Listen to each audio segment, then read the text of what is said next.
Hi, everyone. You're not crazy, and I didn't forget to upload these. We're very late with doing this. Yeah, Life just sort of happened, and Mike's like, hey, do you still want to do Marvel Zombies? I'm like, yeah, I haven't watched it yet, because I didn't know if we were going to do this or not, so yeah. Um, some things I have to, and I'm really noticing this now with these animations. One, I find it weird how this is just called episode one. hmm Two, and I'm really noticing it now that I've seen, and I am not saying whatsoever that any of these shows needs to be a certain whatever or whatever, but not all of their characters are animated accurate to what the person looks like.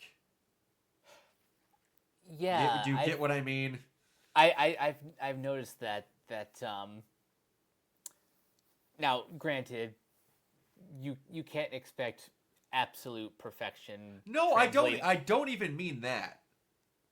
Like, and again, this is not me saying a single thing wrong about Amon Villani. She's perfectly fine the way she is, but they make her like the same exact size as Kate, and she's not. Oh, okay. Like Red Guardian also is very slim down, and he's normally not. I just find that weird how they make those like everyone else is exactly same, but they skinny down those people for whatever reason. Yeah, not sure what's going on there, but other than those two, I am quite impressed by how everyone else looks. Oh, absolutely! Like the animation and every stuff is great. I've heard people bitch that they want a different animation style and they don't like this. I did A, you fucking animate it, and B, it's their studio style. Like even if like with anime studios, they'll make something look like the style of what the art looks like, but you can still tell through colorization and certain things of what studio made what. Exactly. Also, they really have come a long way since the first episode of Marvel What If. Oh, good lord, have they? Yes, because I was not exactly kind to that first episode. No, this all looks amazing. Voice acting, everything looks freaking phenomenal. The shading, the lighting, everything just it's top notch. It's great. All right, so one other thing that I have to I'm going to kind of give the MCU crap about. Within 20 minutes, the Young Avengers had better chemistry and a better chance of me believing that they would be a thing than in the entirety of the MCU showing any of the Young Avengers members. You know what? I agree, and I think one of the reasons why this feels a lot tighter is because a animation takes a long time, so they really gotta like get their Mm-hmm. shit together, Oh yeah, like Elizabeth Olsen, didn't realize the show came out. She's like, I recorded those lines 3 years ago. right? Also, Blade being in this. Blade being in it and it not being Mahershala Ali. That's just bizarre. Although I Blade gotta being say, in it his as voice Moon matches Knight. like Oh, he his does. It's just very weird that the first actual on screen, and yes, I understand, Moon Knight Blade got to say 4 words in the Eternals. I don't count that shit. This is his first time on a screen, and it's not Mahershala Ali. The guy who was the reason Blade got put in the MCU in the first place. exactly.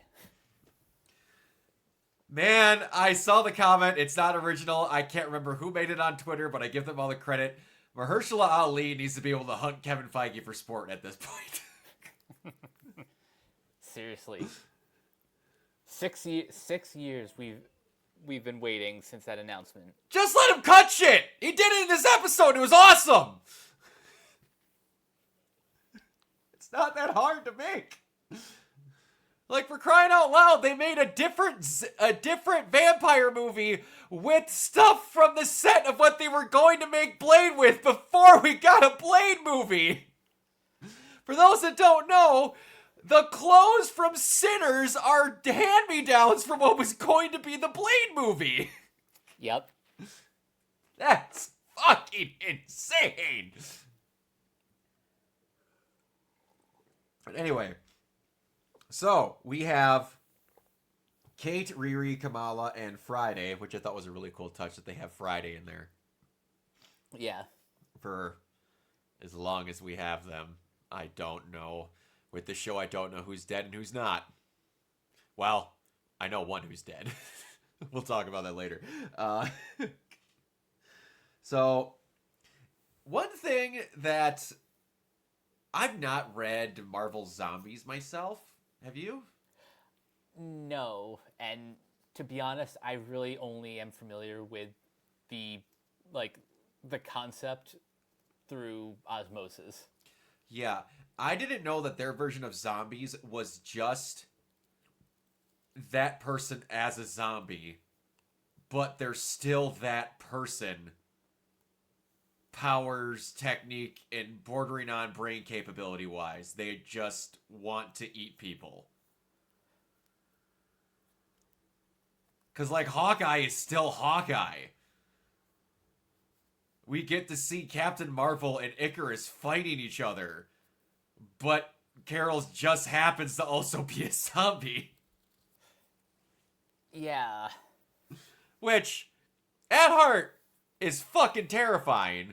Because if the thing that is trying to eat you is that, which we did get to see that in the What If episode, but there wasn't as many of just like, no, that's just Carol. She's just one of them now. It's like fucking in Zombieland, where it's like, yeah, I just went down the back hole, played the 9. It's like, whatever was there. Yeah, he's great. He's a zombie. It's like...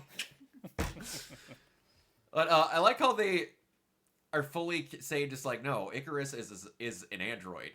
Like, he's a machine. He's not a living thing. So they're acknowledging the weirdness of the Eternals. Yep. Which I like that. I do too. But so far, so we have those 4. You're seeing Okoye, Hawkeye, Icarus, Captain Marvel. So they're on their way to, was it Ohio? Yeah. Ohio, to a SHIELD base.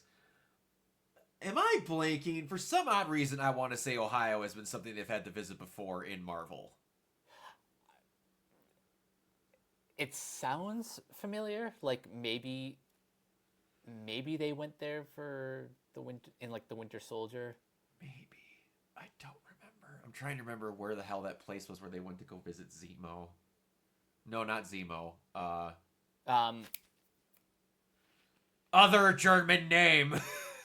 Zola. Zola. Yeah, where they found Zola in that army base. But so yeah, Kate, I'm assuming, is dead. That's the assumption. And Riri might not be a zombie. Because apparently she had a cure on her that she wasn't wanting to test. So I don't know if that's going to be a common area in the Iron Fortress situation for anyone who has seen that show. But, yeah, so...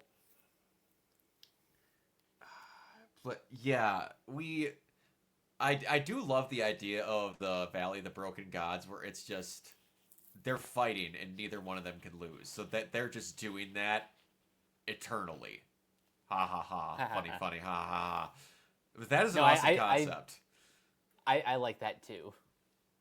Which you not get in a situation unless they did something like this based off What If. I kind of already miss the fact that we're not going to get What If anymore. Oh, yeah. But, anyway. One thing I love about this show already is they're committing to the TVMA rating. Like the zombies are they get violent, they get gnarly. Oh yeah. And they're out here murking people. Like, hardcore. And that's one thing that I appreciate about this is, like, they're showing how bad certain people would be if they were zombies. And, like, we get to where, or how good people would be in these situations. Like, we meet the whole entire, I would guess I call them Red Guardian family. Sans Black Widow. But you get them and they're just have zombies taken care of at the front gate. They're just a infantry line in the front taking care of everything. And then you get Abomination, Hawkeye, Okoye, and Ghost. Oh, And then Ghost is a fucking terrifying. problem. You don't think about it until that, like, an undead version of her, that's an issue. Mm-hmm. That's a real big issue. Like, then you get to see that awesome fucking fight between her and Blade, which that might be my favorite Blade costume, like, ever. Yeah, Blade with the Moon Knight garb is something I never knew I needed. Whoever designed that shit was cooking. And you need to let him cook some more. Like, holy hell. Like, you should make a version of Blade's outfit that is like that, just without the Moon Knight symbolism on it.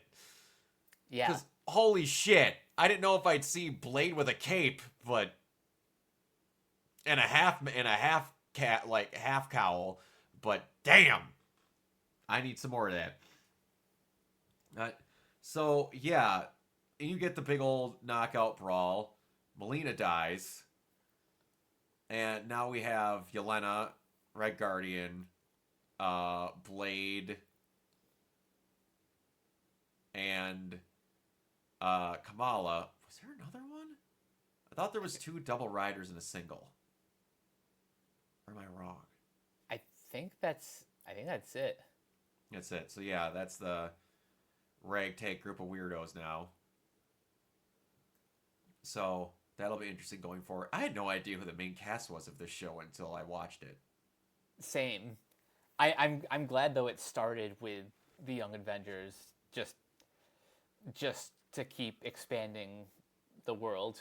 Yeah, I also love that they're just like, Cap is even a problem as a fucking torso. And also, are we just supposed to believe that the Red Guardian's boots are really thick? You know, or is that gonna be a situation down the line where he goes, oh shit, that is right, I got bit by a zombie. Even though I openly said, oh no, biting is cheating when my wife was paying attention. Enough to make fun of me for losing to torso.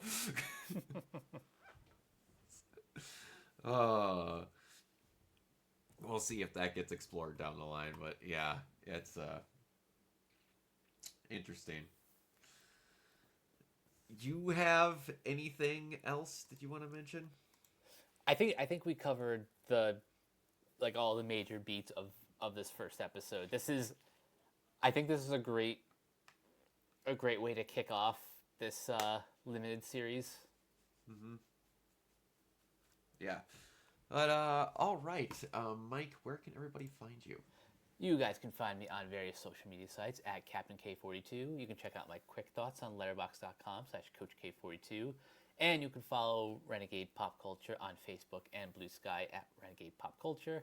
You can also find us here on YouTube, on Podchaser. Consider supporting our Patreon at patreon.com/Renegade Pop Culture. Listen to all of our podcasts on Spotify, Apple Podcasts, or wherever you may listen. And last but not least, everything can be found at renegadepopculture.com. You need to escape, so do we. Absolutely. You can find me everywhere at Organized Zero, mainly on Twitch and YouTube. If you are into cosplays, conventions, and such like that, you can also find me at my Instagram at Organoid Zero. The next convention I'll be going to is TCC. I'm pretty excited about that. Twin Cities Con, for those who don't know, in Minneapolis, Minnesota. For the next episode, we will see you guys later. Peace. Bye.